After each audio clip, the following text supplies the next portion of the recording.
यहाँहरूलाई हार्दिक स्वागत छ मेरो यस आइक्यू जीके डिस्कस च्यानलमा। यदि यस च्यानलमा नयाँ हुनुहुन्छ भने कृपया साथीहरू यस च्यानललाई सब्स्क्राइब गर्न, लाइक गर्न र सेयर गर्न नभुल्नु होला। आज मैले तपाईहरुको एकदम महत्त्वपूर्ण, एकदम इम्पोर्टेन्ट कुरा नेपालको संविधान सम्बन्धी अधिकृत क्याडरहरूलाई सोध्ने नोट बनाएर ल्याएको छु। कृपया यस भिडियोलाई अन्त्यसम्म हेरेर साथ दिनु होला है त। ल म अब कति पनि ढिला नगरी विषयवस्तुतिर प्रवेश गर्छु। नेपालको संविधान 2072 रहेको छ टपिक है।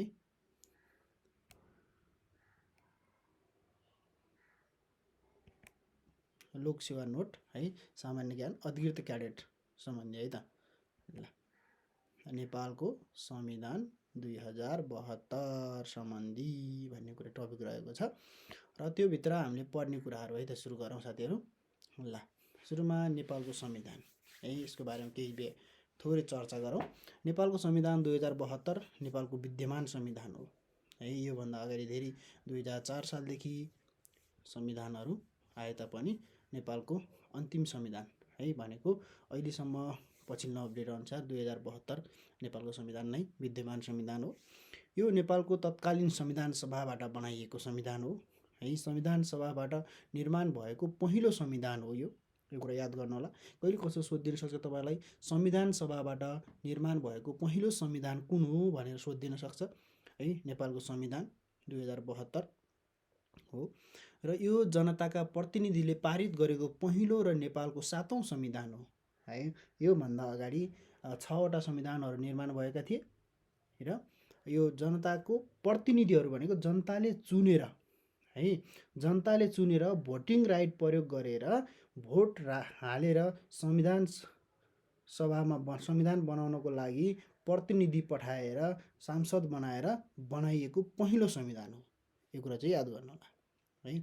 संविधान सभाको दोस्रो निर्वाचनबाट निर्वाचित संविधान सभाले 2072 भदौ 30 गते यो संविधान 2/3 मतले पारित गरेको थियो है। कहिले कसो सोधिदिने क्वेसन के छ त भन्दाखेरि यो संविधान 2072 कहिले पारित भएको थियो संसदमा भनेको छ, याद गर्नु होला। 2072 भदौ 30 गते चाहिँ 2/3 मतले चाहिँ संसदमा पारित भएको थियो। त्यस्तै नेपालको इतिहासमा जनतामाझ गएर मस्यौदा तयार गरिएको पहिलो संविधान हो यो है। विश्वको सबैभन्दा पछिल्लो संविधान हो है। विश्वमा चाहिँ योभन्दा अगाडि धेरै संविधानहरू निर्माण भएका थिए तर यो चाहिँ पछिल्लो संविधान हो है। यो कुरा याद गर्नु होला।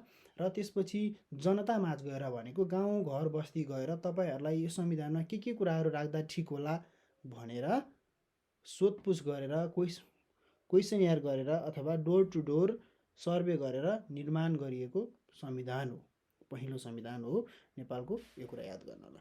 त्यस्तै नेपालको तराई क्षेत्रका जिल्लाहरूमा यस विरुद्ध आवाज उठाइए तापनि गणक पूरक सङ्ख्या पुर्याएर यो संविधान 2/3 भनेको 90% भन्दा बढी बहुमतले राष्ट्रपतिबाट घोषणा गरिएको पहिलो संविधान हो भनेको राष्ट्रपतिबाट घोषणा गरिएको पहिलो संविधान हो भनेर याद गर्नु होला। त्यस्तै नेक्स्ट पार्टमा रहेको छ, त्यही कन्टिन्यू है।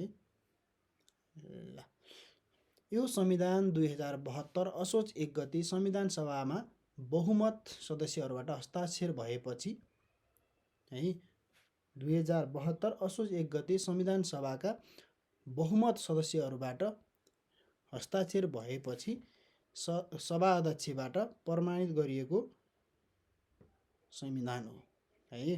2072 असोज 1 गते संविधान सभामा विभिन्न सदस्यहरू, जति सदस्यहरू हुनुहुन्थ्यो, मान्यहरू हुनुहुन्थ्यो, उहाँहरूबाट हस्ताक्षर भयो र त्यसपछि सभा अध्यक्षबाट प्रमाणित भएको हो अथवा सभामुखबाट प्रमाणित भएको संविधान हो।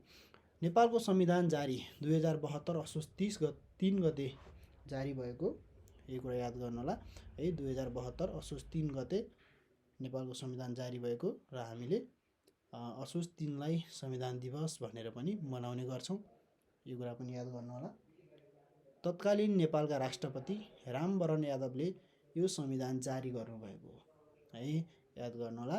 तत्कालीन राष्ट्रपति है अथवा नेपालको पहिलो राष्ट्रपति रामवरण यादवले यो संविधान जारी गर्नुभएको हो र यो संविधानमा 35 भाग, 308 धारा, 9 अनुसूची रहेका छन् है। सम्झिनु होला, 35 भाग, 308 धारा 9 अनुसूची रहेका छन्। संविधानले नेपाललाई धर्मनिरपेक्ष राष्ट्र घोषणा गरेको छ है। नेपाल कस्तो राष्ट्र हो त धर्मनिरपेक्ष राष्ट्र हो भनेर घोषणा गरेको छ। साथै पहिलो पटक सङ्घीय मुलुकको रूपमा स्थापित भएको छ भनेको सङ्घीयता सहितको मुलुक स्थापना भएको छ। सङ्घ, प्रदेश र स्थानीय तह गरेर 3 तहको सरकार रहेको छ। यो कुरा याद गर्नु होला।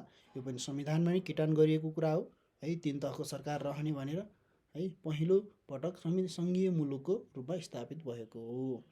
नेपाल राजपत्रमा प्रकाशित 2072 6 महिना असोज 3 गते भएको थियो है। कहिले सोध्दैला क्वेसन 2072 6 महिना 3 गते भएको थियो र हालसम्म आउँदाखेरि यो संविधान 2 पटक संशोधन भएको छ है। हालसम्म आउँदाखेरि यो संविधान 2 पटक संशोधन भएको छ।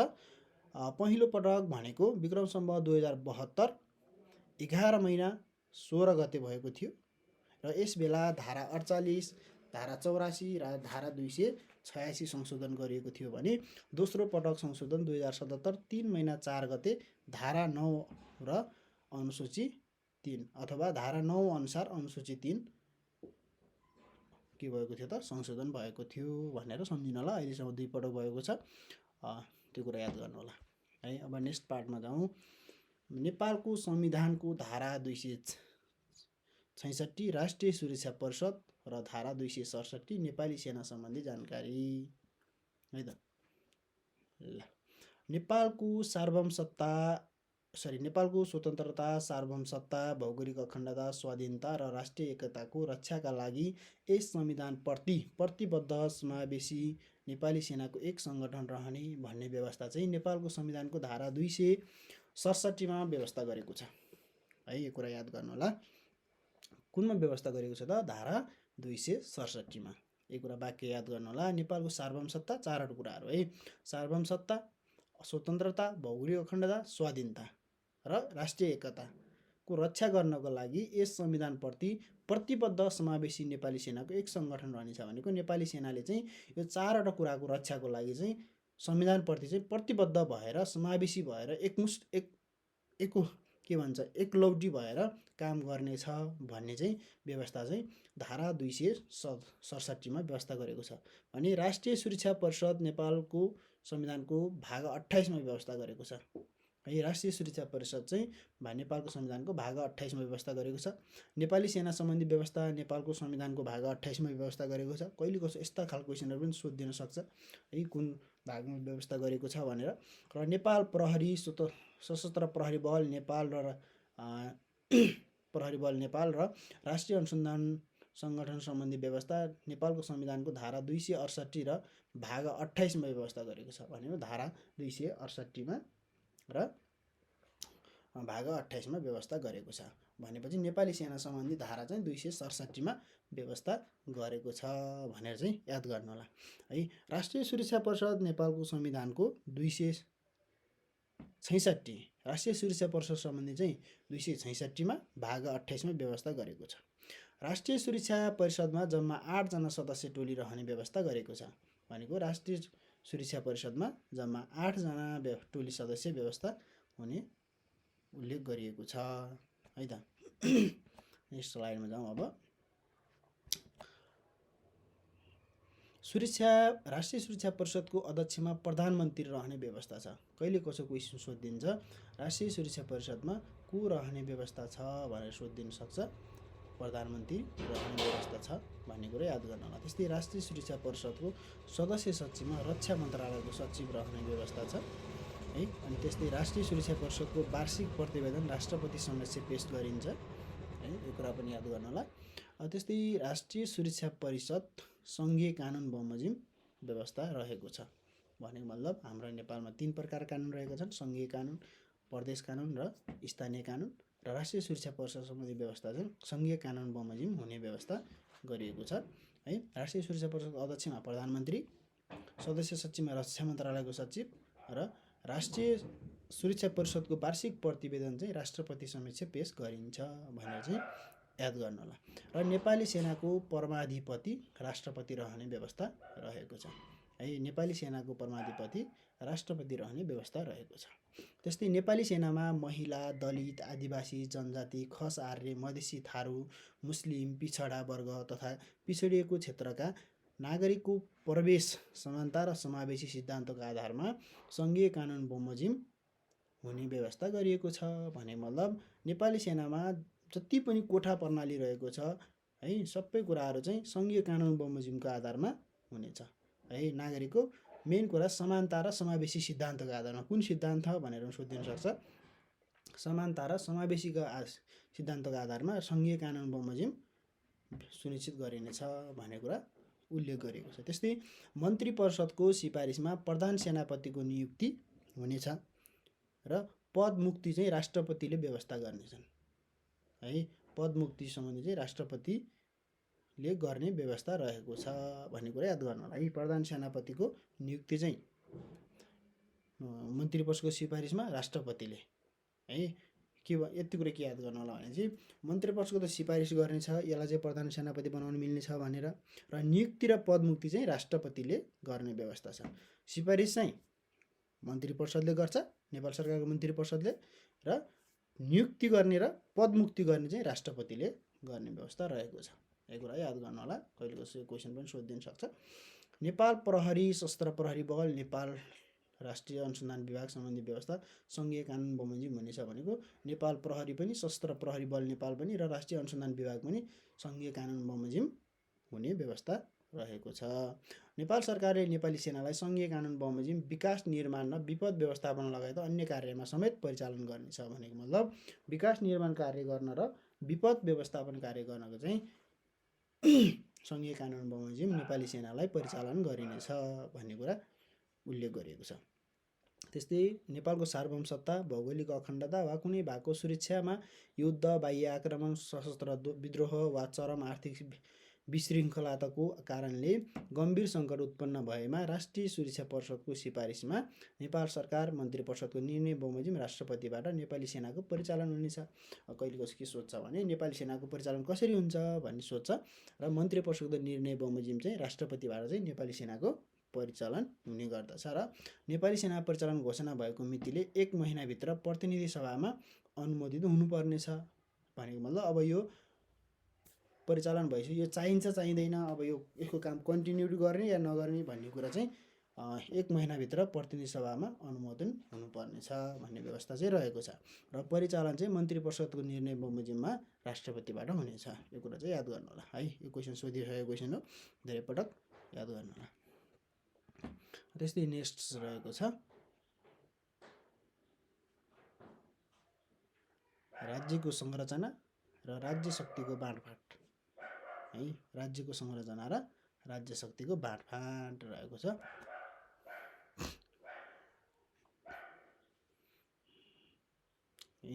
धारा 56 नेपालको संविधानको धारा 56 राज्यको संरचना अथवा भाग 5 धारा 56 राज्यको संरचना र राज्य शक्तिको बाँडफाँडको व्यवस्था गरिएको छ। यो कुरा चाहिँ याद गर्नु होला। नेपालको संविधानको भाग 5 मा राज्यको संरचना र राज्य शक्तिको बाँडफाँडको व्यवस्था गरिएको छ भने धारा 56 मा राज्यको संरचना व्यवस्था गरिएको छ है।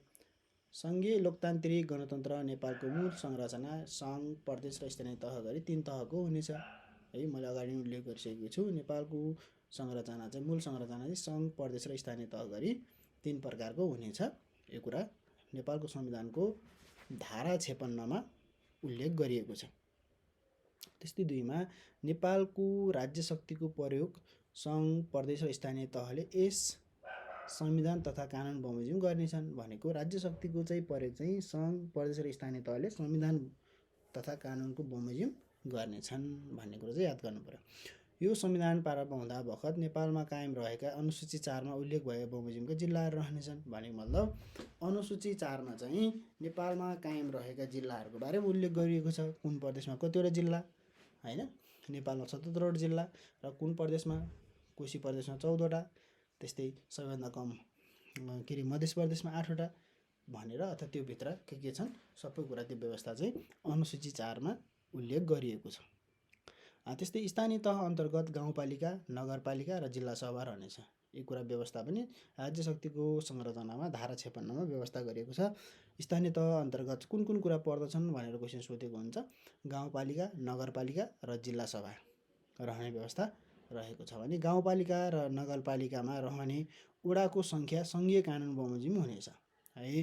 र गाउँपालिका र नगरपालिकामा रहने चाहिँ वडाको सङ्ख्या चाहिँ सङ्घीय कानुन बमोजिम हुनेछ भनेर व्यवस्था चाहिँ नेपालको संविधानको भाग 5 धारा 56 मा राज्यको संरचनाभित्र व्यवस्था गरिएको छ। सङ्घीय कानुन बमोजिम सामाजिक, सांस्कृतिक संरक्षण वा आर्थिक विकासका लागि विशेष संरक्षित वा स्वायत्त क्षेत्र कायम रहनेछ भन्ने मतलब सामाजिक, सांस्कृतिक संरक्षण वा आर्थिक विकासका लागि विशेष संरक्षित वा स्वायत्त क्षेत्र चाहिँ कायम रहनेछ भनेको यति कुरा विकास सामाजिक र सांस्कृतिक संरक्षण र आर्थिक विकास गर्नको लागि चाहिँ स्वायत्त क्षेत्र चाहिँ सङ्घीय कानुन बमोजिम हुनेछ भन्ने व्यवस्था चाहिँ रहेको छ। सङ्घ, प्रदेश र स्थानीय तहले नेपालको सार्वभौमसत्ता, स्वतन्त्रता, भौगोलिक अखण्डता, स्वाधीनता, राष्ट्रिय हित, सर्वाङ्गीण विकास, बहुदलीय प्रतिस्पर्धात्मक, लोकतान्त्रिक, गणतन्त्रात्मक सङ्घीय शासन प्रणाली, मानव अधिकार तथा मौलिक हक, कानुनी राज्य शक्ति पृथ्वीकरण र नियन्त्रण तथा सन्तुलन है, बहुलता र समानताका आधारित समतामूलक समाज, समावेशी प्रतिनिधित्व पहिचानको संरक्षण गर्नेछ भन्ने मतलब नेपालका तीनवटै तहले चाहिँ यति कुराहरू चाहिँ संरक्षण गर्ने व्यवस्था रहेको छ भन्ने कुरा याद गर्नु पर्यो। त्यस्तै नेक्स्ट स्लाइडमा जाउँ। धारा 57 राज्य शक्तिको बाँडफाँड है। राज्यको शक्तिको बाँड कसरी गरिएको छ बाँडफाँड भन्ने कुरा यहाँ यसरी उल्लेख गरिएको छ, याद गरेर हेर्नुलाई है त। सङ्घको अधिकार अनुसूची 5 मा रहेको छ है। सङ्घको अधिकार अनुसूची 5 मा उल्लेखित विषयमा निहित रहनेछ र त्यस्तो अधिकारको प्रयोग यो संविधान तथा सङ्घीय कानुन बमोजिम हुनेछ भन्ने मतलब सङ्घका अधिकार चाहिँ सङ्घीय कानुन बमोजिम हुनेछ है। ल अनुसूची 5 मा उल्लेख गरेको छ, त्यो कुरा याद गर्नु होला, संविधान हेर्न सक्नुहुन्छ तपाईँ। त्यस्तै प्रदेशको अधिकार अनुसूची 6 मा उल्लेख गरिएको छ र उल्लेखित विषयमा निहित रहनेछ र यसको प्रयोग चाहिँ संविधान र प्रदेश कानुन बमोजिम हुनेछ भन्ने मतलब माथि चाहिँ सङ्घीय कानुन बमोजिम हुनेछ सङ्घको अधिकार र प्रदेशको चाहिँ प्रदेश कानुन बमोजिम, संविधान र प्रदेश कानुन बमोजिम है हुनेछ भने सङ्घ र प्रदेशको साझा अधिकार अनुसूची 7 मा व्यवस्था गरिएको छ र यसको अधिकारको प्रयोग चाहिँ संविधान, सङ्घीय कानुन र प्रदेश कानुन बमोजिम हुने व्यवस्था गरिएको छ है। तीनवटा कुरा साझा चाहिँ अनुसूची 7 मा, अनुसूची 5 मा सङ्घको अधिकार, अनुसूची 6 मा प्रदेशको अधिकार र अनुसूची 7 मा सङ्घ र प्रदेशको साझा अधिकार भनेको व्यवस्था गरिएको छ। त्यस्तै स्थानीय तहको अधिकार अनुसूची 8 मा व्यवस्था गरिएको छ र यसको विषयमा निहित रहने, उल्लेखित विषयमा निहित रहने र त्यस्तो अधिकारको प्रयोग यो संविधान र गाउँसभा वा नगरसभाले बनाएको कानुन बमोजिम हुनेछ भन्नु मतलब गाउँपालिका, नगरपालिका वा त्यही नै हो, संविधान, नेपालको संविधान र गाउँसभा अथवा गाउँपालिकाको सभा र नगरसभाले बनाएको कानुन बमोजिम यसको अधिकार रहनेछ भन्ने व्यवस्था चाहिँ धारा 57 मा व्यवस्था गरेको छ। त्यस्तै नेक्स्ट पार्टमा जाउँ। अर्को रहेको छ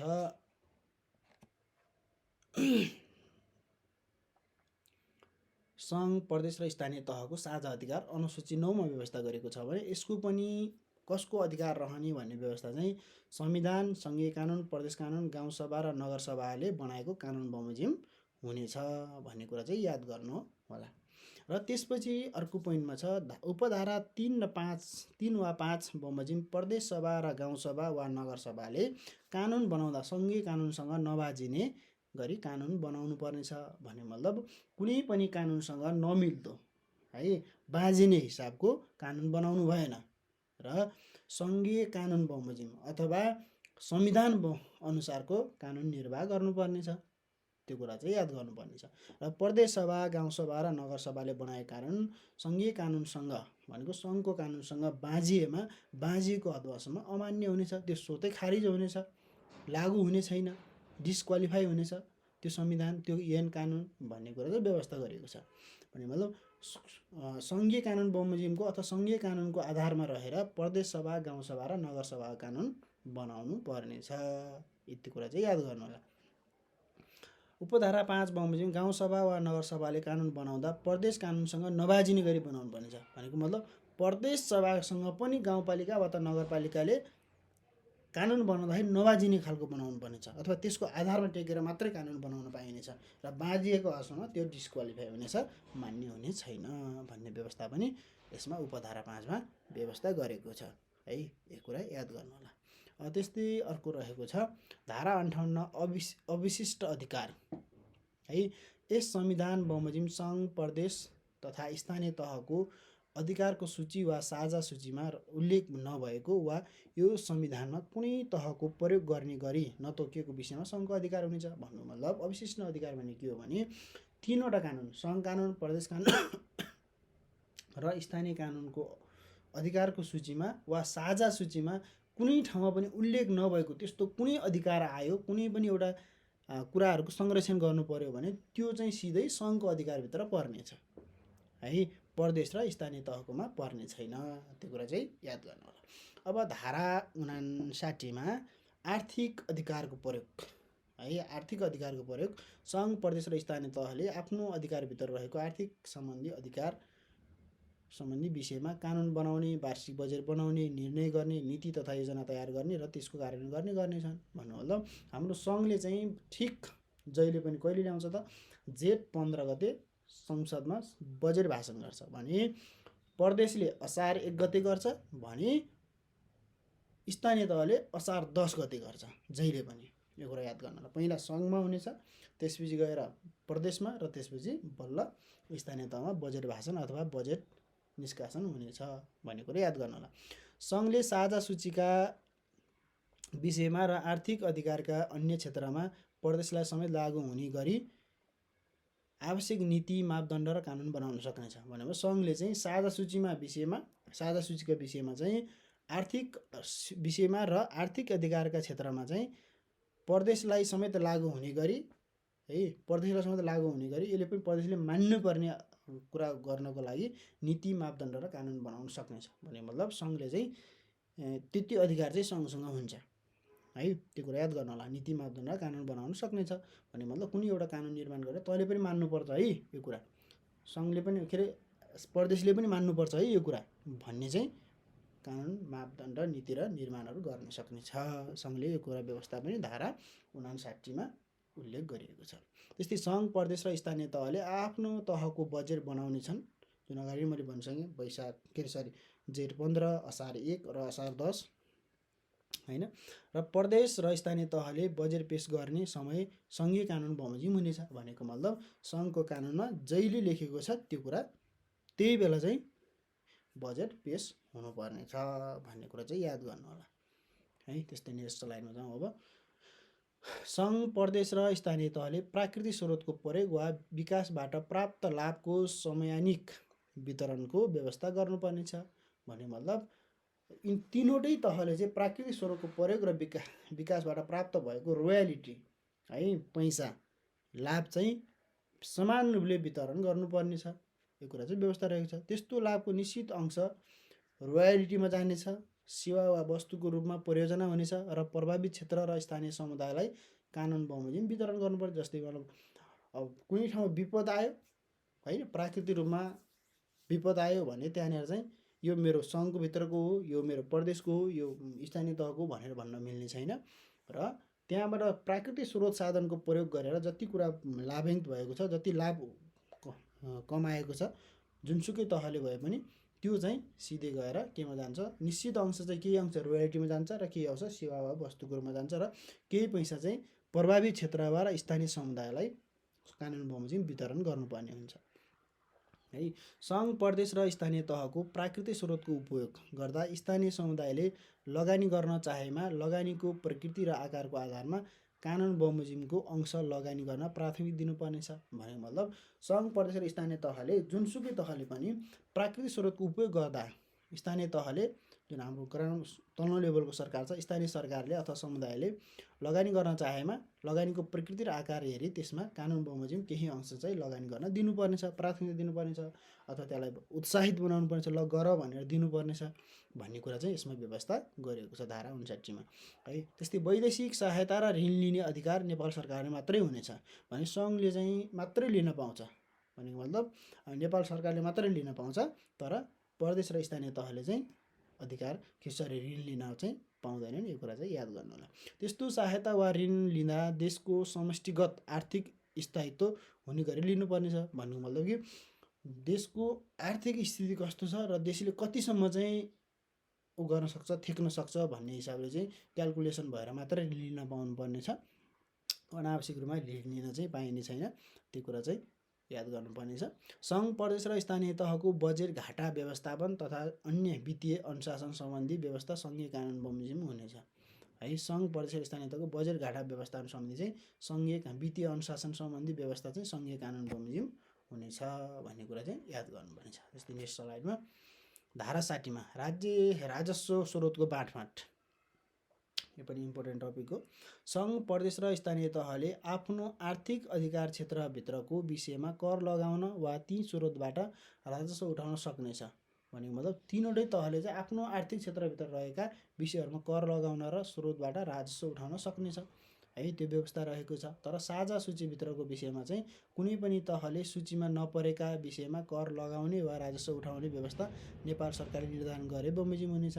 र साझा सूचीभित्रको विषयमा र कुनै पनि तहको सूचीमा नपरेका विषयमा चाहिँ कर लगाउने राजस्व उठाउने चाहिँ नेपाल सरकारले व्यवस्था गरे हुन्छ र त्यो अधिकार चाहिँ नेपाल सरकारलाई हुनेछ भन्ने कुरा चाहिँ याद गर्नु होला है। साझा र आफ्नो आफ्नो अधिकारभित्र भएको चाहिँ आफ्नो आफ्नो तरिकाले गर्न पाउनु पर्यो।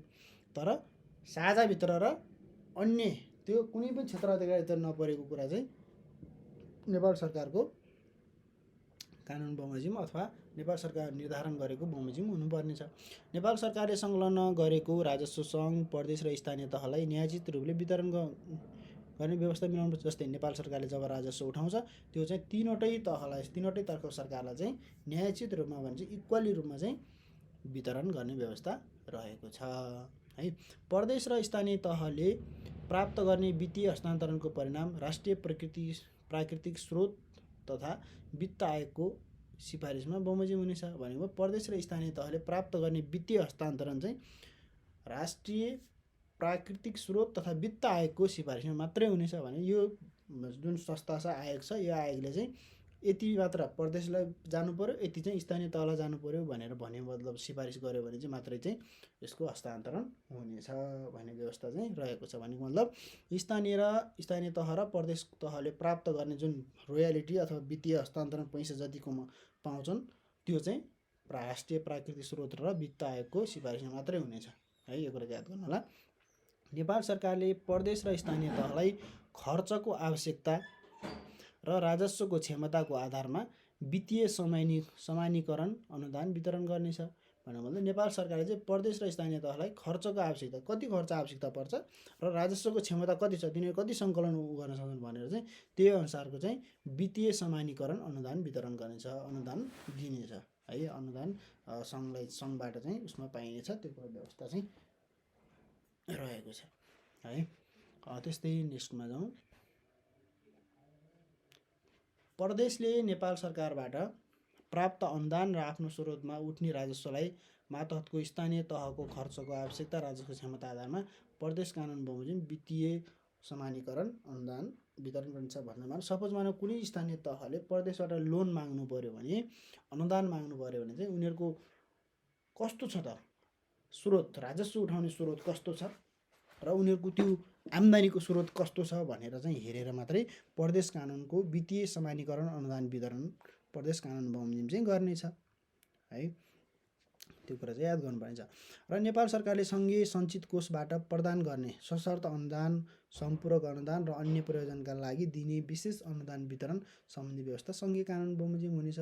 र नेपाल सरकारले चाहिँ सञ्चित कोषबाट जुन दिन्छ अनुदानहरू सरकारहरूलाई, तिनीहरू सरकारहरूलाई त्यो चाहिँ सशर्त हो कि अनुदान हो कि सम्पूरक हो अनुदान हो अथवा अन्य प्रयोजनको लागि हो, त्यो चाहिँ सङ्घीय कानुन बमोजिम हुने व्यवस्था रहेको छ। त्यसै सङ्घ, प्रदेश र स्थानीय तहबीच राजस्वको बाँडफाँड गर्दा सन्तुलित र पारदर्शी रूपमा गर्नुपर्नेछ भन्ने व्यवस्था पनि नेपालको संविधानमा उल्लेख गरिएको छ। त्यस्तै राजस्व बाँडफाँड सम्बन्धी सङ्घीय ऐन बनाउँदा प्राकृतिक राष्ट्रिय नीति, राष्ट्रिय आवश्यकता, प्रदेश र स्थानीय तहको स्वायत्तता, प्रदेश र स्थानीय तहले जनतालाई पुर्याउनु पर्ने सेवा, उनीहरूलाई प्रदान गरिएको आर्थिक अधिकार, राजस्व उठाउन सक्ने क्षमता, राजस्वको सम्भाव्यता र उपयोग, विकास निर्माणमा गर्नुपर्ने सहयोग, क्षेत्रीय सन्तुलन, गरिबी र असमानताको घट न्यूनीकरण, वञ्चितीकरणको अन्त्य, आकस्मिक कार्य र अस्थायी आवश्यकता पुरा गर्न सहयोग गर्नुपर्ने विषयहरूमा ध्यान दिनुपर्नेछ भनेको छ। यो कुरा याद गर्न होला। त्यस्तै नेक्स्ट रहेको छ अब राष्ट्रिय सुरक्षा परिषद सम्बन्धी व्यवस्था है। 4.1.3 मा चाहिँ राष्ट्रिय सुरक्षा सम्बन्धी व्यवस्था रहेको छ।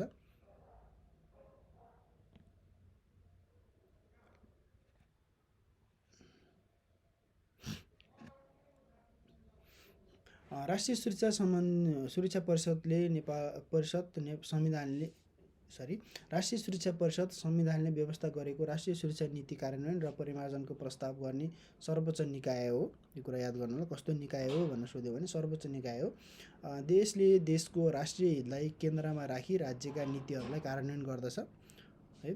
जस्तो नेपालको संविधानको भाग 28 धारा 266 मा राष्ट्रिय सुरक्षा परिषद सम्बन्धी व्यवस्था गरिएको छ। प्रधानमन्त्रीको अध्यक्षमा गठन हुने परिषदमा तपसिलका बमोजिमका सदस्यहरू रहनेछन् भन्ने कुरा याद गर्न होला। 8 सदस्य टोली सहित रहनेछ।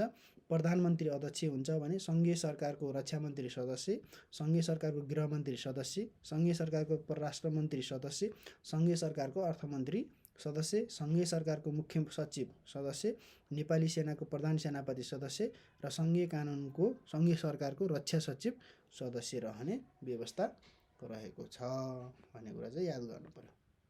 ल धन्यवाद। यस च्यानललाई अन्त्यसम्म हेरिदिनु भएकोमा धेरै धेरै धन्यवाद। र यस सम्बन्धी अन्य कुनै भिडियोहरू तपाईँलाई आवश्यकता छ भने कृपया कमेन्ट बक्समा गएर कमेन्ट गर्न नभुल्नुहोला र यस भिडियोलाई अरू साथीसँग सेयर गर्न, लाइक गर्न र सब्सक्राइब गर्न नभुल्नुहोला। हस्त नमस्ते। फेरि पनि अर्को भिडियोमा भेटौँला।